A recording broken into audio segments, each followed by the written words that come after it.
The chamber was old, older than most civilizations that had ever sat within it.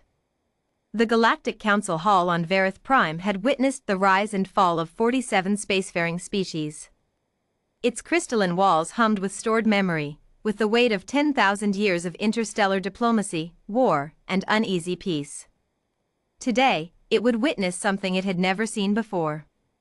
High Chancellor Zareth stood at the center dais, his four arms folded in the formal posture of absolute authority. His species, the Vethari, were known for their patience. They measured time in geological epochs, and their political calculations stretched across centuries. Zareth himself had served as High Chancellor for 63 years. He had never once been surprised. Until now. Admiral Voss. His voice resonated through the chamber's translation matrix, reaching every species represented in the curved tiers above. The Council has reviewed humanity's contribution record for the past 2 decades. Your people have provided military escort for 42 supply convoys. You have contributed 38% of all peacekeeping deployments. Human engineering teams have reconstructed infrastructure on 11 post-conflict worlds. He paused for effect. And yet you are here, requesting a reduction in your obligations. Admiral Darian Voss stood on the floor of the chamber, alone. No delegation behind her. No aides. No security detail. She had walked in carrying nothing but a small data chip and whatever she kept in her own mind. She was a compact woman, shorter than most of the alien representatives towering in the tiers above her. Her uniform was dark navy, bearing no medals despite a career that had earned her more than most humans alive. She had chosen not to wear them today. She had chosen not to bring anything that looked like an argument. She let the High Chancellor finish. She let the silence after his words stretch for a full 10 seconds. Several council members shifted. The silence felt pointed, almost impolite. She didn't fill it with apology. "We're not requesting a reduction," she said finally. Her voice was conversational. Not aggressive, not deferential. The same tone she might use ordering coffee. "We're submitting our formal withdrawal from the Collective Defense Compact." The chamber erupted. Voices from 31 species overlapped, ran through the translation matrix, and came out as a wall of sound. Zareth raised one hand and the room fell back to order, mostly. The Drell ambassador's secondary vocal cords kept wheezing in distress for several seconds after. "Admiral." Zareth's tone had shifted. Still controlled, but something moved beneath it. "You cannot be serious."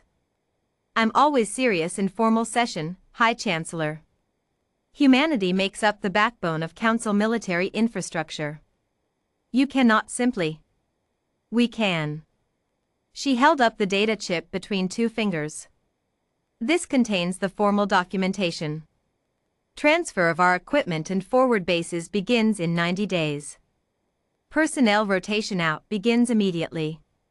She set the chip down on the dais with a quiet click. "It's all in there." Zareth stared at the chip the way he might stare at a live explosive. The Drell ambassador recovered its voice. This is unprecedented. You have obligations. Signed agreements. Which contain Article 7, Section 4, Voss said. Voluntary withdrawal with 90 days notice. We helped write that clause, actually. 22 years ago. She tilted her head slightly. Funny thing about writing an exit clause, it means you can leave. "The Kethai corridor," said the Morvani representative, his bioluminescent frills flashing red in alarm. "Human patrol ships are the only reason the Kethai corridor remains stable. Without you." "The Goroth hegemony has been requesting patrol rights in that corridor for 6 years, Voss said. You've denied them because you didn't need them. You'll have reason to reconsider now." "The Goroth are," the Morvani started. "Your problem," Voss finished. "Not cruelly. Just accurately." Zareth descended 1 step from the central dais, breaking with protocol. He was tall. He towered over her. He had used that physical presence to end arguments before. Admiral Darien. He rarely used personal names. We have worked alongside humanity for 22 years. What has happened? What grievance has brought this? Name it. Name your price. The council will hear. There's no grievance, she said. There's no price. He blinked all four of his eyes in sequence, a Vethari expression of genuine confusion. Then why? She looked up at him. Then she looked around the room, at the 31 species, the translators, the crystalline walls full of history, the faces ranging from fearful to outraged to calculating. Because, she said, for 22 years, humanity has bled for this council. We've lost ships.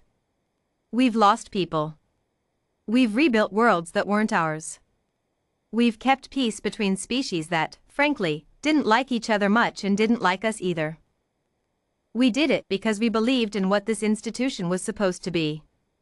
She let that past tense land. Several members caught it. Their expressions shifted. Supposed to be, Zareth repeated quietly. The Fenari displacement. 12 million people. Your response time was 4 months. We deployed in 11 days and absorbed the entire cost. Her voice didn't rise. The Sulith Plague Corridor, we quarantined it. Lost 6 ships and 300 people doing it. The Council's formal acknowledgement arrived 6 weeks after the crisis ended. A paragraph. A pause. 1 paragraph. The chamber was very quiet now. The Oran border dispute. We mediated for 8 months. Reached an agreement. The council overturned it in closed session because the Oran have more trade votes than humanity does. She looked at Zareth directly. We were never told. We found out from a journalist. Zareth said nothing. We are not leaving because we are angry, Admiral Voss said. Anger would mean we still expected something from you. We're leaving because we don't. She glanced at the data chip on the dais. Everything is documented. Transition plans, base handoffs, patrol schedules, every piece of infrastructure we've built. We're not burning anything down. We're not taking anything that isn't ours. We're just, she made a small, quiet gesture with one hand, walking away. You would leave the galaxy less safe, said the Drell ambassador. The galaxy was less safe before us, she replied. And it will adapt after us. That's the thing about depending on someone too long, you forget you're depending on them. Until they're gone. She reached into her jacket pocket and produced nothing. She just smoothed the front of her uniform, the small unconscious gesture of someone wrapping up a meeting. 90 days, she said. Every handoff is documented. If you have transition questions, my office will be staffed and responsive through the full period. She nodded, not a bow, just a nod, the way you'd acknowledge a colleague at the end of a long workday. High Chancellor. Council members. She turned. She walked toward the exit. No one stopped her. Not because they didn't want to, several representatives were visibly leaning forward, mouths open, searching for some argument that might change the weight of this moment.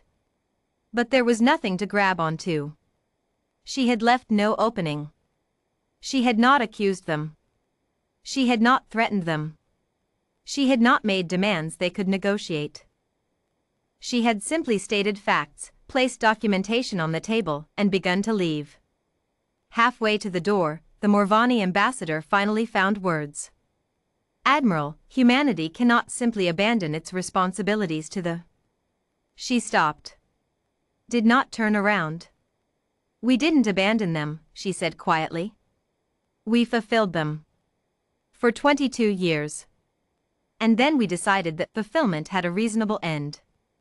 A beat. Goodbye. The doors opened. She walked through them. The chamber sat in silence for a long time after. Zareth stood motionless on the dais, staring at the small data chip she had left behind. One chip. The entire architecture of humanity's military presence in Council space, wrapped up and placed down without ceremony. No ultimatum. No anger. No drama. Just a woman who had walked in alone and walked out the same way, carrying nothing, leaving nothing behind except documentation and the slowly dawning realization spreading through 31 species that they had forgotten something important. That the most dangerous thing about someone who never asked for recognition was the moment they stopped caring whether you gave it.